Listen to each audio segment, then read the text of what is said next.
Well, hello there, everyone, and welcome. Tonight, me and Tristen want to talk about the Nintendo Switch that was announced today, of all days, on a freaking Thursday. So, what we're going to talk about today about the Nintendo Switch is what we think about the device itself. And I call it device because, well, we'll get into that. What we think it's going to do for gaming as a whole, and also what we feel may be wrong with it or what may be a downside. So, without further ado, I'm just going to open up the webpage. Here we go. So, the Nintendo Switch is a pseudo home games console system that plugs directly into your television, and it comes with a controller. But here's the thing. You can switch it to a portable machine, and you can play all your games on the go. This is pretty freaking cool.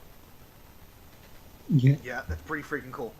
I remember when I first saw the trailer, and I'm not going to show the trailer and record that. If you people want to see that, I will leave a link in the description for that, for the Nintendo video.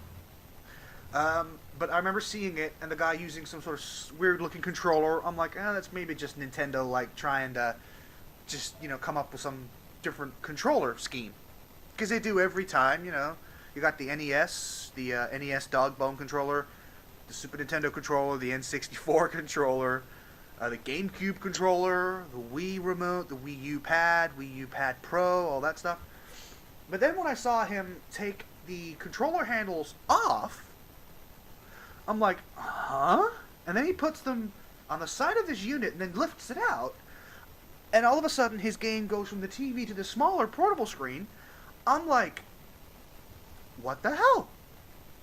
And of course my interest was piqued, and it probably as Tristan's was as well. Yeah. And then I was like, this thing is freaking awesome. I watched the entire movie, the movie trailer for that, the video trailer, completely silent. I was like, wow. And after doing a little bit of research, I went onto the NVIDIA, I searched Nintendo Switch. And the first thing that comes up is the NVIDIA webpage on their blog. And it's basically NVIDIA technology powers new home gaming system Nintendo Switch. I'm like, finally Nintendo have made the leap from ATI, AMD to NVIDIA. Thank God. I'm sick and freaking tired of AMD and ATI. I'm sick and tired of them in the Xboxes and PlayStations.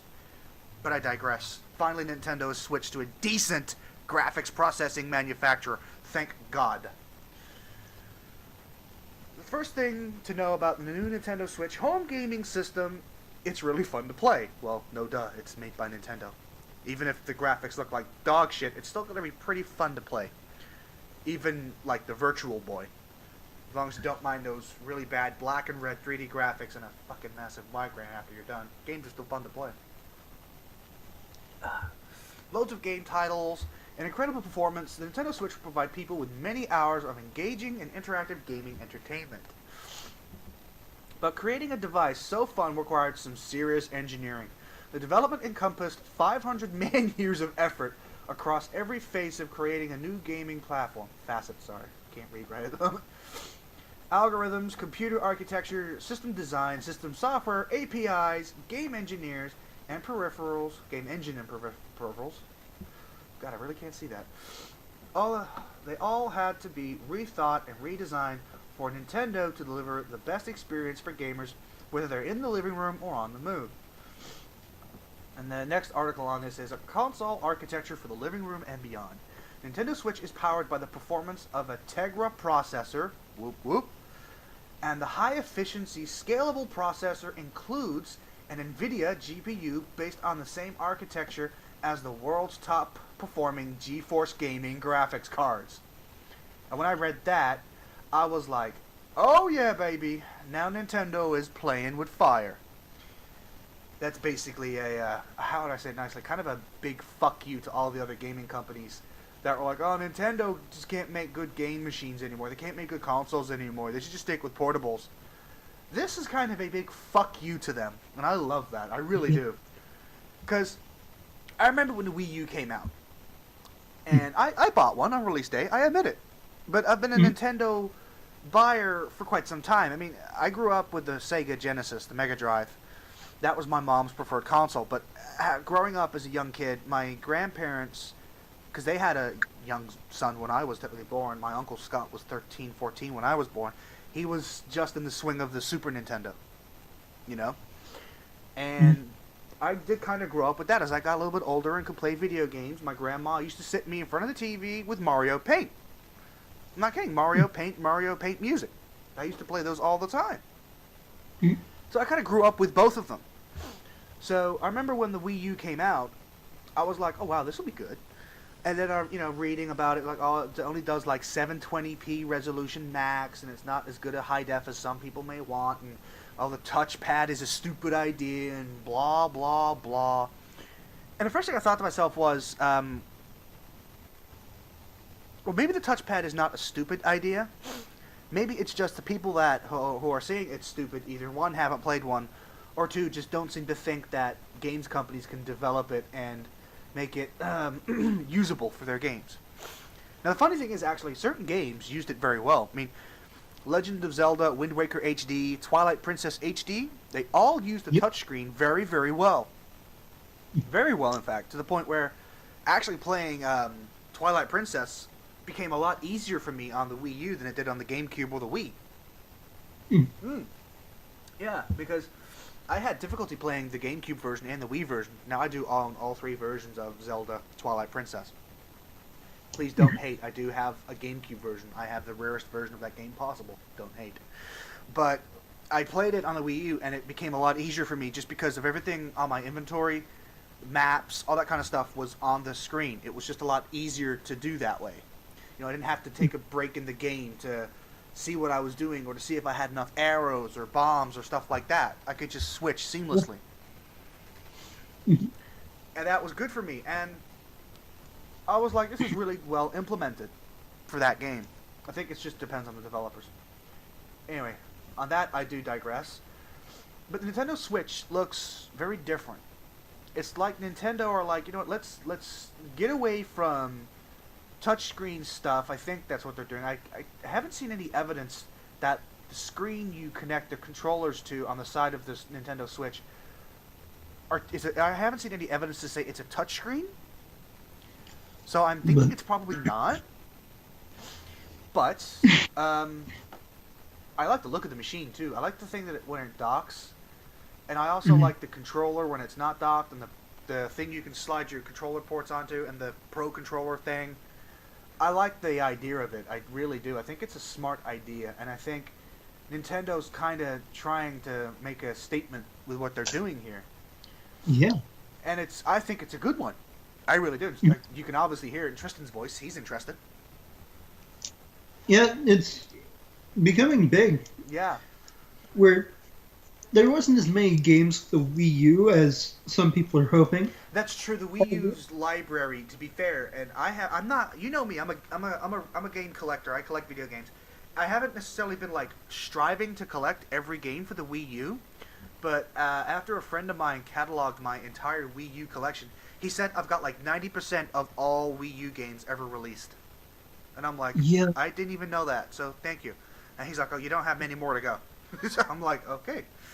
There wasn't that many, but already the Switch, Nintendo had published a list of already 48 software partners. Have they? Already? Jesus. That includes EA, Bethesda, Capcom, Activision, Ubisoft, as well as middleware and game engine companies like Unity and Havoc. Oh, wow. Nice. So they've already got the support of EA games, Activision, and also from the trailer of the Nintendo Switch, it looked like 2K Sports was there as well. Because they were showing the 2K version of NBA. And that was a selling point for me, basketball fan right here. But no, if they've got the support of big game companies already, I think this machine is already way past the point of people being able to jump on it and saying, oh, it doesn't have third-party development companies, jumping on it. And I think, to be fair, the reason as to why Nintendo kept the the NX project, as it was called before, really secret was probably because they were really trying to strive for something new or something different. And I think this is definitely different. But Yeah. instead of it being different in, like, say, the Wii U was different, I think this is different, but it's different in the right direction. Yeah. I really like everything about it. I really do. I mean, I'm going to read some more off the NVIDIA page here. Nintendo Switch's gaming experience is also supported by fully custom software, including a revamped physics engine, new libraries, advanced game tools and libraries. NVIDIA additionally created new gaming APIs to fully harness this performance. The newest API, NVN, was built specifically to bring lightweight, fast gaming to the masses. Gameplay is further enhanced by hardware-accelerated video playback and custom software for audio effects and rendering.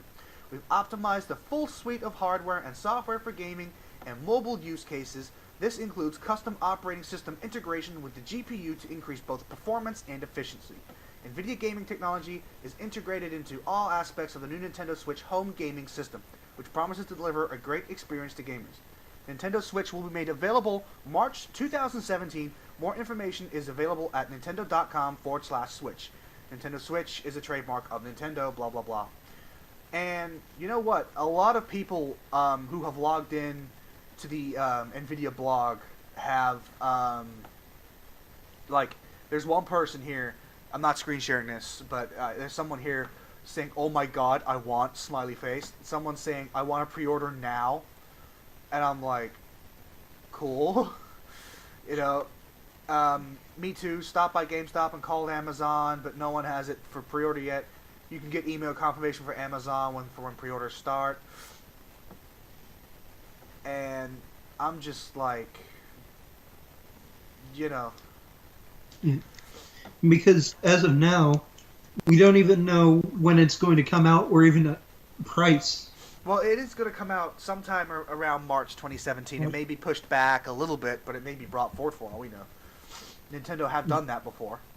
But, no, I don't mind. If Nintendo were to say, we want to push this back a couple months just to make sure we got all the bugs worked out, if knowing Nintendo, that would probably be a smart move. Because, to be fair to Nintendo, they don't usually release any kind of console with really bad bugs or graphic glitches or any kind of big problems, unlike Microsoft and Sony in some cases. Nintendo strive on their quality control on anything they make and design and have built since the 80s. The NES had its problems, yes. You can say, oh, but the NES had the 10NES chip error and all this other stuff, and yeah, I don't deny that, but you know what, that was Nintendo's first outing as a games company, making a games console. And it was good for what it was back in the 80s. And then as time progressed, Nintendo just got better. The Super Nintendo took everything that was good about the NES, tried to get rid of all the bad, took the good, made it better, and I think they did with that. The Game Boy, the original 1989 green and black dot matrix screen Game Boy. Those things, honest to God, are near on indestructible. They are fucking bulletproof. My mother has had one since 1991, right? Mm-hmm. It is only now, recently, in 2016, packed up. And hers, actually, after looking at the serial numbers online, was originally made in 1989. She didn't buy her brand new. She bought it from a woman she used to work with who didn't really like playing video games. She bought a Game Boy just for the hell of buying one, but didn't really like it. So my mom's like, I'll buy it off you. And she bought it fully working and new. The girl gave it to her boxed and everything, rewrapped. And she's just like, here you go. I don't need it. You have it. So my mom bought it almost pretty much new because, like I said, the woman never really used it. She got Tetris, F1 Race, and a couple of other games with it.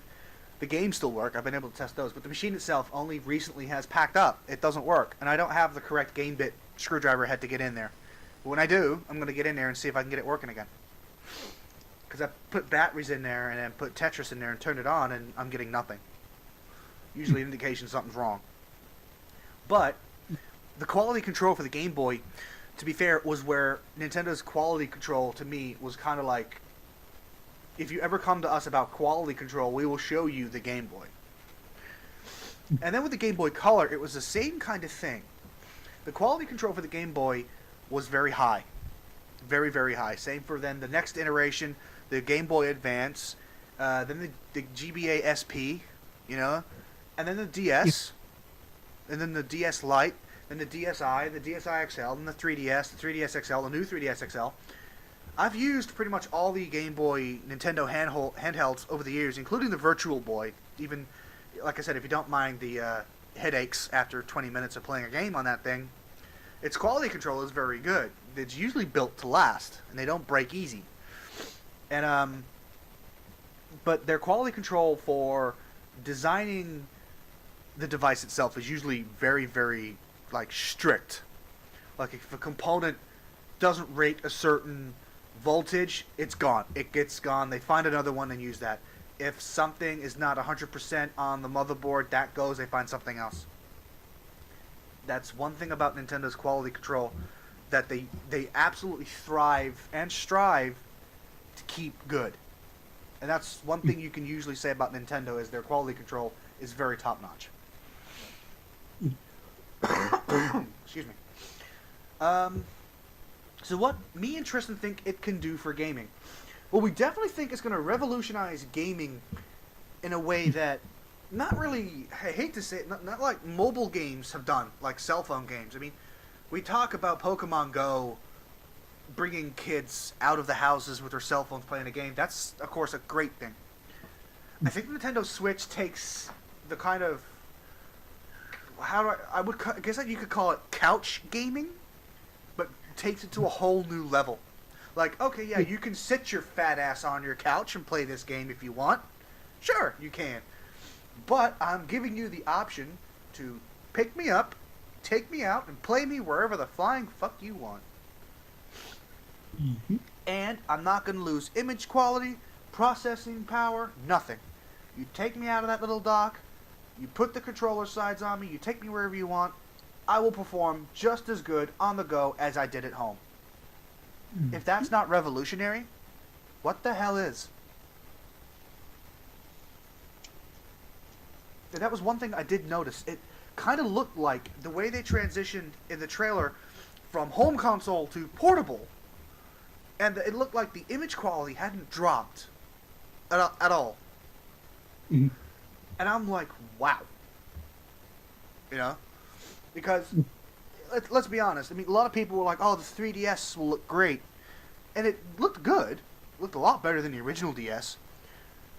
But it didn't have, for me personally, and please, if you don't agree with me, say so, but for me personally, Nintendo were like hyping the 3DS, like, oh, you know, really great 3D polygon graphics and all the shaders and stuff with the 3D element.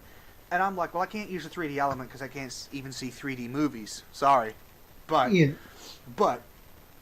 I looked at it without the 3D slider, and I'm like, the 3D graphic performance was not as good as it could have been. Could have been sharper, could have been better.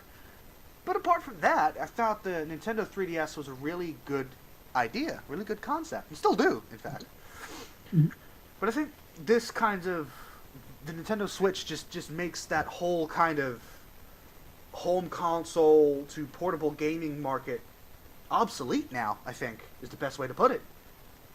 It's like Nintendo are saying, why should we just stick with home consoles or portable? Like, why can't we do both? Yeah. Why can't they? Because, why not? I mean, I love the design of it. I really do. I'm not sure I like the controller where you can slide those side panels off, the controller panels. I'm not sure I like that controller design personally, but it might grow on me. Yeah. I mean, it's great that it has the functionality that you can at least slide them off and then put them on the screen and take the screen with you and go. I agree with that aspect of it. Of course, you know me, I would prefer the Pro controller when they do release that. I will probably use that more. But I do not mind the idea of the detachable controller sides. I don't. I quite like it. But apart from that, I have no real complaints about this thing. Really? Well, maybe I have some slight complaints, but that's only because I'm keeping those complaints to myself for now, only because I have not seen one of these in person. I haven't had hands-on, I haven't touched it, I haven't done anything to it. Yeah. So, I always, and I say this to many people when they ask me about video game consoles or handhelds or phones and stuff, is that I reserve judgment of any kind of electronic device until I see it and get my hands on it. I reserve judgment. I really do. Everyone was like, oh, the Xbox One is going to be a piece of crap because it's not as powerful as the PS4. Okay, yeah, you know what? I thought to myself, so what is not as powerful as the PlayStation 4? The Xbox 360 was nowhere near as powerful as the PlayStation 3, but the Xbox 360 still looked goddamn good. So, when it was the Xbox One versus PS4 kind of argument, I kept my opinions about both of them to myself. I bought an Xbox One, played the shit out of Dead Rising 3, bought a PS4, played the shit out of all the release games that came with that. And to be fair, yes, there were positives and negatives for both. Yes, the PlayStation 4 graphics are a little bit better. A little bit better. The Xbox One's graphics could be a little bit better, but again, they were using different hardware. They weren't necessarily focusing on like the best hardware, just trying to deliver to you the best multimedia experience, not just gaming. With the PS4, it was all about gaming. It is like, I am a games console that can stream you Netflix, play your Blu-ray movies, play your PS4 Blu-ray games, but I am a games console. I offer these other services, but I am a games console. Oh, and by the way, I can stream a little bit better than the Xbox One can too. The Xbox One's internal streaming interface looks a little bit better, but the performance isn't as good as the PlayStation 4 version, to be fair. Now, I will say I don't know if game streaming is going to be a thing for the Nintendo Switch. I don't think that's going to be a case, unless you are able to hook up the Nintendo Switch screen dock thing to like an HDMI recorder and then back to your TV, back to your computer. I don't know if you can do that. I don't think Nintendo are going to like that because, as we all know, the Nintendo affiliates program that allows people to record Nintendo games and make money on them and blah, blah, blah. I don't know how that's going to work yet. Again, reserving judgment until I hear from Nintendo about this. I think on some of the latest or upcoming tech conferences, video game conferences, Nintendo are going to be wheeling these out for people to test and try. You know. I have a feeling, actually, that when you go to NakaCon, you might see one of these. Maybe. When is NakaCon for you in 2017? Spring break. It's during. You might see one. If it comes out around the time they're saying it should come out, you might see one. You might see people with them. Hell, you might even be one that has one. But I like the idea of it. I do. And I like the thing on the guy with the airport. He went to the airport, saw another woman playing, and he input his game cartridge. I call it game cartridge or game card for now. Let's call it cartridge card. And he just sat there and played with it. And then when we got in the airplane, he sat it down, took the controllers off, and still played with it. I'm like, What I think are going to be the bad sides of this, because we've covered a lot of good sides about it. And of course, the massive support of games companies, like Tristen mentioned, is a very, very big thumbs up from me. Because the more gaming companies you have interested in this thing, the better. Yeah. My only worries about it, to be fair, are battery life when you take it around. Mm-hmm. I mean, I have a feeling that the battery life is probably going to be just as comparable, just as good, or maybe just a little bit worse than a standard Android or iPhone, smartphone, basically. But I don't know. I could sense that being a problem. You know? Yeah. Some hardcore gamers are going to be like, oh, if it doesn't last 8 to 9 hours, I don't want to know. And fair enough. Fair enough. I can't deny that. If you're on a very long trip, an 8 to 9 hour battery life probably would be very beneficial to you. And I don't disagree with that. But at the same time, you're meant to take it from home, play it a little bit on the go, then bring it back home. You're not meant to stay out for days and days and days and keep playing it. It's not designed for that, specifically. Battery life is a concern for me. Um, Possibility of how do I say this? Possibility of it flopping, and that's not because of hardware. Not because of hardware, not because of anything else, but because of marketing. The best well-known thing about the Nintendo Wii U was that the marketing campaign, the advertising campaign for the Wii U was absolutely abysmal. It was almost non-existent. Yeah. Nintendo need to market this thing Mm-hmm. like they marketed the Wii back when that came out, and like they marketed the 3DS. No, they need to market it like twice as much. They need to basically say, here is a games console that you can play your games on at home and take it with you, and it's going to have all the great games you know from Nintendo. So Mario Kart, Legend of Zelda, Super Mario Brothers, or a Mario 64 kind of game. I'm looking forward to any of those. And also third-party developers, so your EA games, your EA Sports, your Activisions, your Bethesdas, all of those. But basically Nintendo need to market this right. Because if they don't, Yeah. it's just not going to go anywhere. It's not. And that's the only... I personally think that's the one thing that killed the Wii U before it even really began.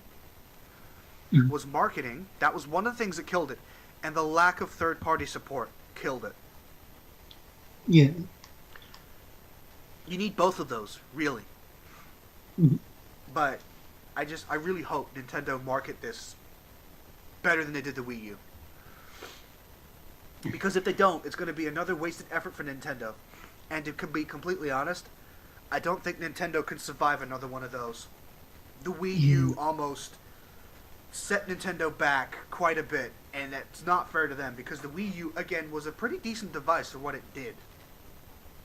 It was just a games console. It wasn't the greatest games console, but it was a gaming console that gave me, specifically, hours of enjoyment. And it still does to this day. I've only now, as of today, actually decided to pick up Legend of Zelda Wind Waker. Because that's the only Legend of Zelda game I have played and never completed. Only because my GameCube copy, when I was living back home, got stolen. And I was like a couple hours near the end. And I know I was a couple hours near the end because I when I bought my copy of Wind Waker, I bought the strategy guide. Well, correction, it came free with my copy of Wind Waker. And it came with a bonus disc that had the 2 games, N64 games, on a second disc as well. So, yeah. But no. Nintendo need to market this thing better. So I want to know, what are your concerns about this, Tristen? And I'm pretty sure you got most of the main ones that anybody would have. Yeah. One other concern for me is, of course, like I said, the controller. Yeah. As people can see right now on the recording, I'm just going to draw over this. Please forgive me. This thing here in the black circle. It's a little oddly shaped. And I'm not sure some people are going to take to it. Less people... Oh, whoever messaged me, well done. They're going to take to it even less than me. Because, like I said, I will live with it for a while. Because I'll be too fucking hyped about the fact that I'm sitting around playing a video game. Oh, I need you to go out for something. Oh, okay. You know, like, maybe, instead of getting in my car, maybe I'll hop on a bus. You know? Like, you know what? I don't want to drive today. I want to wait for a bus. And then get on the bus, shunk, sit there, play my game. Oh, here's when to get off. Ding the bell, get off the bus. You know? I'm more likely to use public transport just for this thing. And one thing that does concern me, believe it or not, is the use of game cartridges or cards, like the PlayStation Vita cards. They can be very finicky, very fiddly, even more so than like micro SD cards. Micro SD cards, because you know they're small, you're going to be like extra careful with those. At least I always am. But with these cards, they're like the same sort of size, I think, as like a PlayStation Vita SD card kind of shape.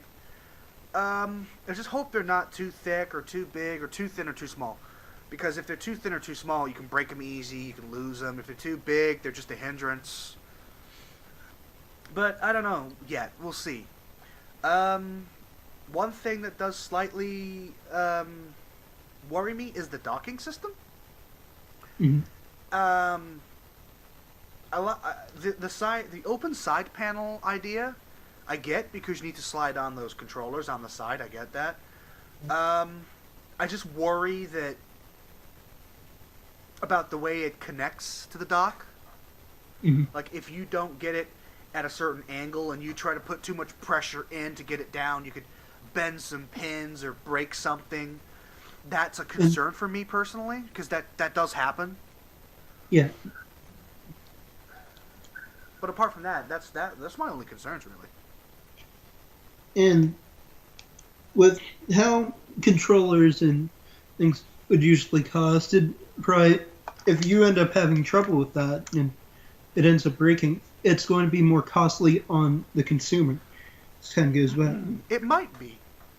I mean, Nintendo were saying that they were supposed to create some sort of patch for the OS that allowed people to use more than one of the Wii U gamepads, the tablet pads. It never came out. At least it never did for me. At least not that I noticed. And if I missed it, please tell me I missed it. Like how I missed it, I don't know. But if I did, I did. But you're right, because if you broke your Nintendo Wii U pad, as I did once, I had to call Nintendo and they replaced it, but they charged me. They charged me $100 for a new one. Excuse me. Now, granted, it was a case of $100. You give us your old one, we can just give you a new one. You just connect it up and you're done. Yeah. That was fine. But, like you said, the possibility of if you break one of the controllers or the controller, and then you have to get a replacement and you're out of warranty, you have to buy a new one, that can be costly. Yeah. So, that's a good concern that Tristen brought up there. But apart from, I would say that, to be fair, they're kind of minor concerns. They're not massive, they're minor. Yeah. I like it. Well, one thing I do really like that I saw on the video, the trailer, was when they were playing NBA 2K, one guy was using a controller with one analog stick and 4 face buttons, and it looked like they were playing on the same team, like 2 people on the same team. And, of course, Mario Kart, 2 people on the same device with just those 2 separate controllers. I was like, uh-huh. That, to me, seems like a really good idea, because local multiplayer has kind of become a thing of the past, hasn't it? Mm-hmm. And it's a shame, because, you know, local multiplayer games, I mean, I remember back in the day, I used to, me and my friends, we used to have like a big group of friends. This is during the GameCube days. We used to play Mario Kart all the time. And we used to link up 2 GameCubes, because we used to have like 7 or 8 of us.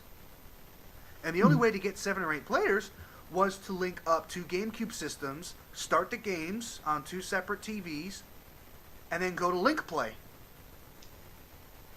And me and my friends did this all the time. One of my friends would always bring his GameCube over. I bought a link cable. We'd connect the 2 GameCubes together. We'd put in a Mario Kart double dashes, and then there you go. We'd have 7 or 8 of us playing. Yeah. Yeah. So I like the fact that Nintendo are kind of going back to the local multiplayer. So yeah, I think the Nintendo Switch is going to be a really good thing for the video game market as a whole. Not just for like a market niche to Nintendo, like the market as a whole. And I can't wait to get my hands on one. I really can. If they have a Super Mario Brothers game or some kind of Mario game, when I get my hands on one at a kind of convention, I will be happy. I mean, if I can play NBA 2K, I'll be even happier. But, you know, a Mario game would be very fitting for a Nintendo console. Or a Zelda game, even. Definitely a Zelda game, you know, because Zelda's awesome. So, ladies and gentlemen, this is a Adam and Tristen talk about episode again. But today we were talking about the Nintendo Switch. So, you've heard our opinions. Now, we would like to hear yours. Please leave us comments in the video comments box down below, or if you're on a mobile device on the bottom right-hand side, or all the way at the bottom, depending on what you're using, a phone or tablet. Please leave us comments telling us what you think. And maybe next episode, when we do another Talk Abouts video, we'll go back and read some of these comments and say what we think, and, you know, as well, and possibly give free shout-outs. Because why not? Small YouTubers got to stick together.